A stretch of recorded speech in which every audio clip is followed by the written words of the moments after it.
For the first time in a century of Canadian womanhood, and millions of years before that, a royal commission has been established to examine the status of the Canadian woman. Tonight, News Magazine previews some of the things the commission may discover.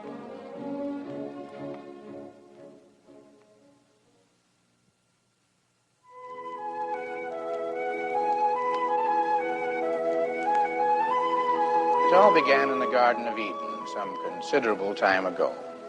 Occasionally, down the ages, the subject was raised, but rarely did it become really bothersome. Now, in 1967, it's become, for better or worse, news. Basically, the question is very simple. What do women want? Are they getting what they want? And do they really want what they want? I'm Gordon Donaldson, and I don't know the answer any more than you do, but tonight we will study the question. When Prime Minister Pearson set up his Royal Commission, he may not, as a mere man, have known what he was getting into, but as a politician, he sure knew what he was getting out of.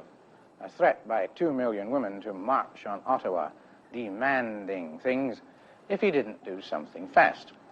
A Royal Commission, of course, is the traditional sidestep of the Canadian leader when faced with the unanswerable.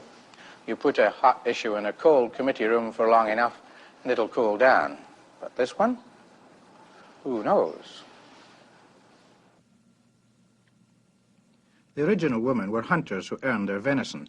They were probably just as handy as their men with the clubs or the spears, and they had babies in between kills. It took thousands of generations to turn Eve into a lady, and the question is raised, are we trying to reverse this process in one? Years of long skirts have hobbled her speed in chasing deer, and generations of domesticity may have hobbled her mind. But now she's back in the hunt, this time demanding equal rights in the labor market, while retaining the special privileges of a lady. Half a century ago, the suffragettes won the vote by chaining themselves to London railings and working hard for victory in World War I. They worked even harder in World War II, although the government prudently removed the railings for scrap. The emancipation process is still going on, and the biggest question left is whether married women should work or stay at home. In 1941, 1 in 25 went out to work. Now it's 1 in 4, and large numbers of mothers are out earning money. The role of the Canadian woman is changing.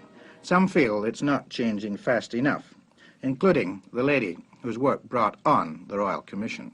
I think we've gone about as far as we can go with it, in accepting all this discrimination, in hoping that it might be changed, and nothing has come of it. And this is why our insistence of this group on a commission on the status of women. It wasn't because we feel that royal commissions are the end-all or that they produce the best kind of recommendations, but it would be an educative force.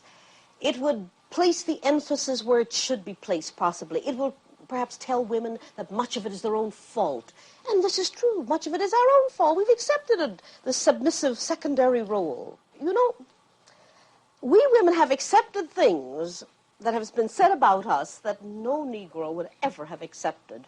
The mere fact of the Glasgow Commission report that I've said before, when they said there ought to be careful experimentation to see if women can assume roles of more responsibility.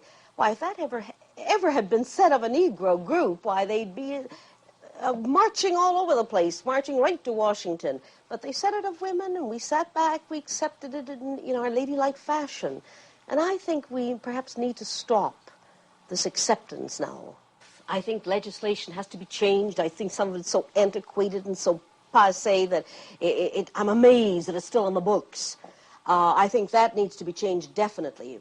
But I also think hand in hand with changes in legislation must come changes in women's attitudes.